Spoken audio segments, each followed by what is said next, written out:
Hey guys, it's Courtney here with King Realty and Management, and I wish I had a better excuse as to why I was late, but guys, this PB&J was calling my name, so I'm a little late, but we're here and we're talking all about negotiating repairs. Okay, so most of you guys know that a lot of these videos that I do are the result of real life stuff that happens with my clients, with the different transactions that I'm dealing with.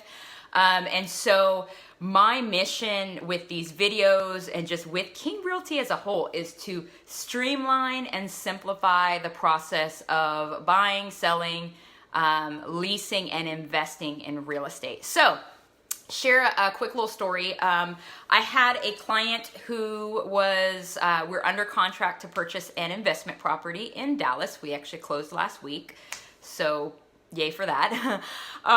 So it was a very quick closing. It was a cash deal, and we had negotiated repairs with the seller. So we had an inspection done and some things came back, and I told my client, look, I recommend that you do A, B, and C. And it was actually more like A through G. But the seller agreed to it, but we literally had about a week from the time that the seller agreed to the repairs that we negotiated to closing. And he's actually had to go out of town. So he was like, hey, Courtney, you know, what if we don't have enough time for them to complete all the repairs? I'm leaving the country. I'm okay with them doing the repairs after we close. And I said, no, they will get it done.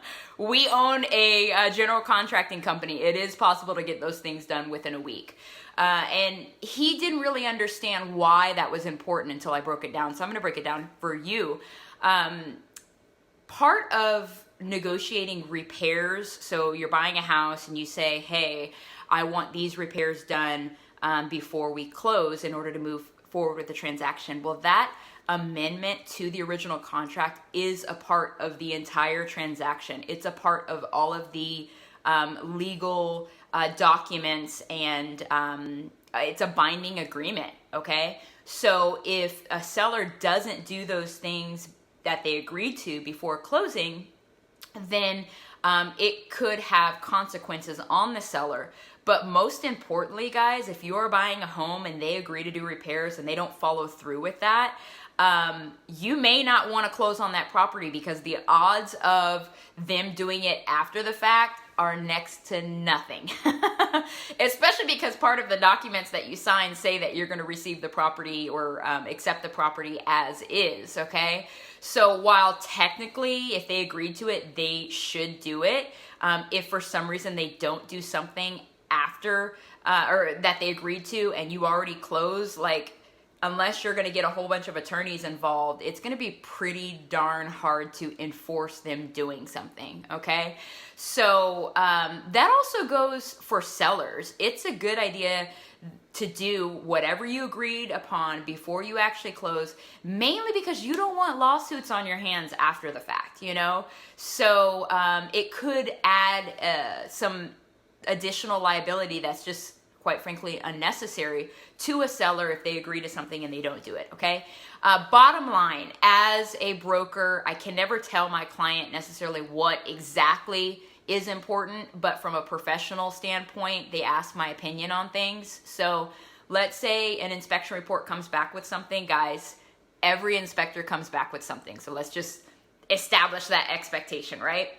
So it's up to you and your representative, your agent or broker, to discuss what's important to you. If you're a handy person, then maybe, you know, some touch-up paint here and there, or maybe light items like that are not that important to you, and you're okay with accepting the property as is, or with those defects, right? But if you are not handy, and let's say your funds available after you close are limited, then yeah, maybe you want to negotiate and have the seller do certain repairs. But bottom line is, make sure all parties stick to the contract, and what repairs were agreed upon should be done before closing. I've actually never had a client buy a property and the seller not complete the repairs that they agreed to. So I'm just trying to think about any scenarios that maybe that happen. But I think the reason why I've never experienced that is because we do final walkthroughs. So any of my clients that are purchasing homes, we do a final walkthrough and literally take our checklist of all the repairs that they agreed to and go one by one to make sure everything was completed. On top of that, I require that we get all the invoices from all of the work that was done. So anyway, I hope this is helpful. If you are in the home buying process right now, take a few deep breaths. It's going to be okay. Make sure that you're asking all of these questions and you make sure that the repairs that they agreed to are actually completed. If I can be a resource to you guys, if you have any questions, because I do have quite an extensive property maintenance background or repair background, just because my dad's a general contractor. So I'm happy to be a resource to you guys. So ask away. You can comment below. You can send me a private message. Visit us at kingrealtytx.com. You can also visit us on Instagram, King Realty Texas, and youtube.com/KingRealtyTX. I'm going to go enjoy the rest of my PB&J. Hopefully you do the same, and I will talk to you next week.